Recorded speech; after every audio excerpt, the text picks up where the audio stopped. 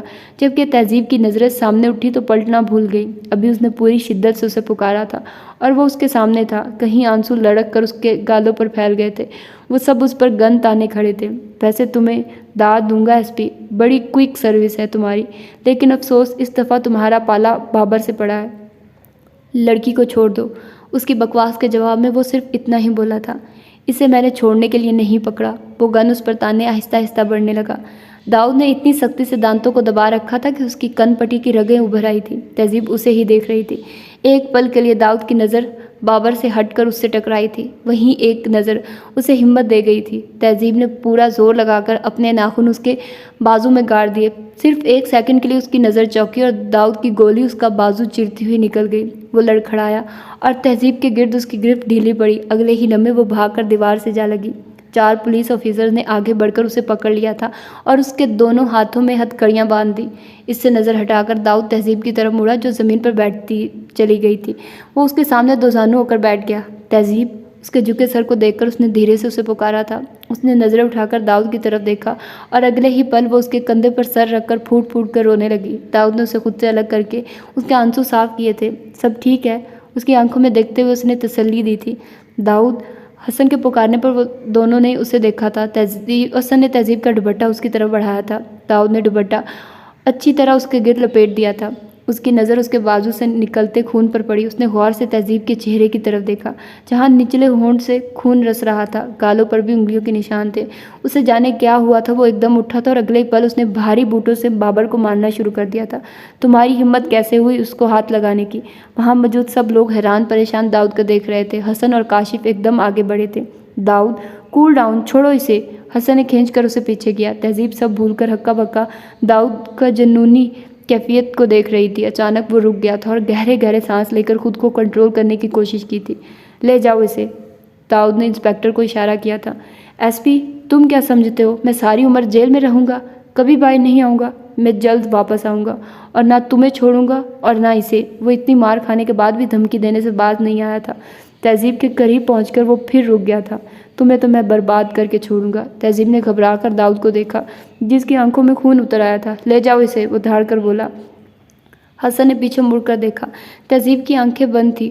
وہ یہی سمجھا وہ ابھی بھی بے ہوش ہے، لیکن وہ ہوش میں آ چکی تھی۔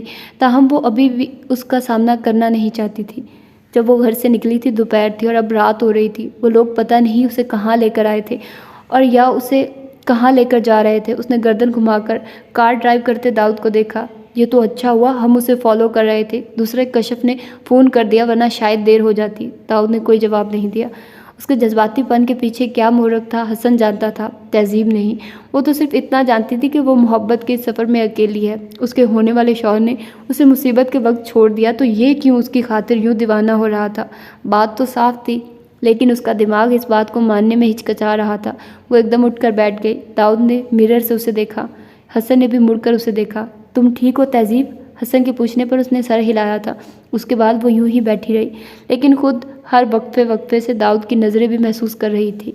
گھر پہنچنے پر اس کے پاؤں کانپنے لگے تھے۔ دیواروں پر لائٹیں تو لگی تھی، لیکن رات ہونے کے باوجود کسی نے انہیں جلایا نہیں تھا۔ وہ ان دونوں کے ہمراہ گھر کے اندر داخل ہوئی تھی۔ لاؤنج لوگوں سے بھرا تھا جو اس کے رشتہ دار تھے اور پرسوں ہونے والی شادی میں شرکت کے لیے آئے تھے۔ ان سب کے درمیان سعدیہ بیگم اونچی اونچی آواز میں بول رہی تھی۔ اصغر صاحب اور زبیدہ سر جھکائے ان کی باتیں سن رہے تھے، جبکہ کشف کچن کے دروازے سے لگی زاروں قطار رو رہی تھی۔ ان تینوں کے اندر داخل ہونے پر سب سے پہلی نظر قمر بیگم کی پڑی تھی جو تہذیب کی شادی میں شرکت کے لیے آئی تھی، لیکن یہاں قصہ ہی عجیب تھا۔ داؤد اور حسن نے نہ سمجھنے والے انداز میں ان لوگوں کو دیکھا۔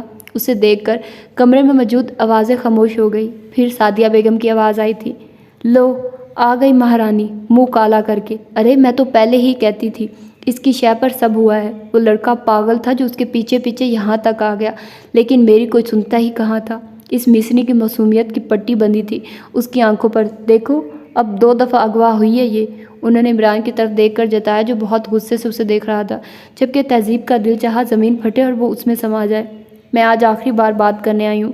میں ایک اغوا شدہ لڑکی کو اپنی بہو نہیں بنا سکتی۔ میرا ایک ہی بیٹا ہے، میرے ہیرے جیسے بیٹے کے لیے یہ عیب دار لڑکی ہی رہ گئی تھی۔